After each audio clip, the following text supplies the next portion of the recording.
मोहब्बत से अनायत से वफा से चोट लगती है, मोहब्बत से अनायत से वफा से चोट लगती है, बिखरता फूल हूँ मुझको हवा से चोट लगती है।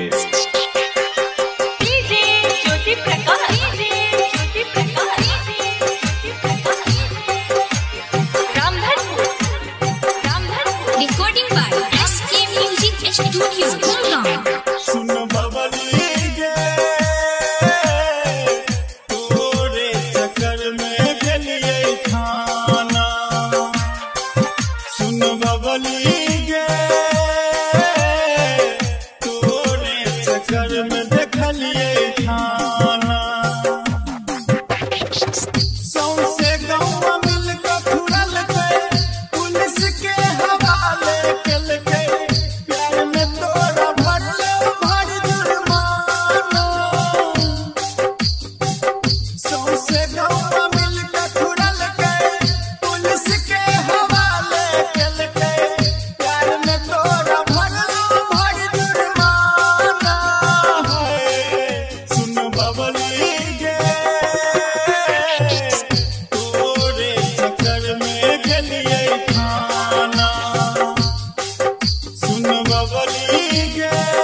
बरसे बगैर ही जो घटा घिर के खुल गई, बरसे बगैर ही जो घटा घिर के खुल गई, एक बेवफा का अहद वफा याद आ गया।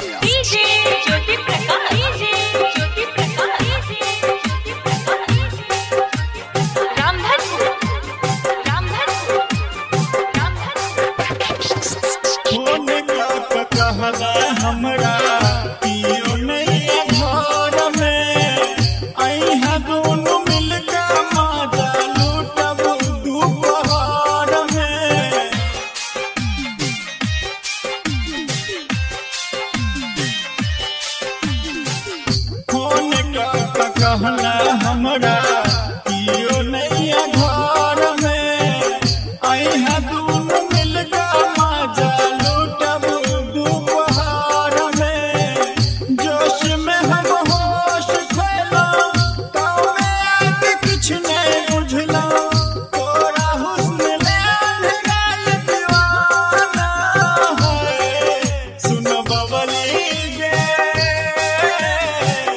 तोरे चक्कर में गलिए खाना, सुन बबली गे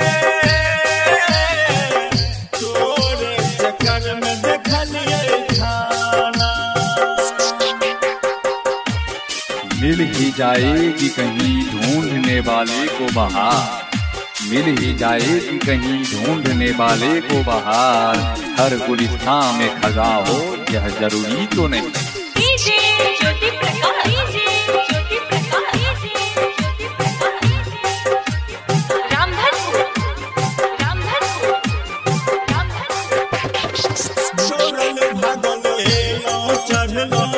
झट नरक काल पर कहीं पर सफंगलो तोहर पैछला देवाल पर,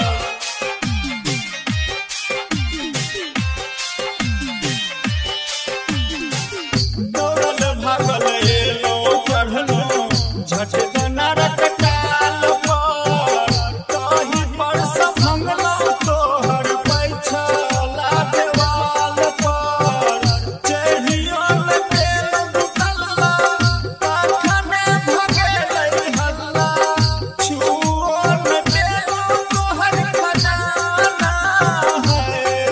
सुन बबली गे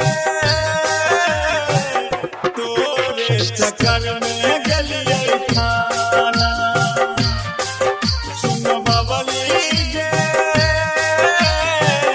तोरे चक्कर में देखलिए खाना। दोस्ती रिश्ते मोहब्बत राब्ते, दोस्ती रिश्ते मोहब्बत राब्ते अब फकत दस्तूर बनकर रह गए। हमसा नीचा हम जा खाने पकड़ लेलक घर का कुंदन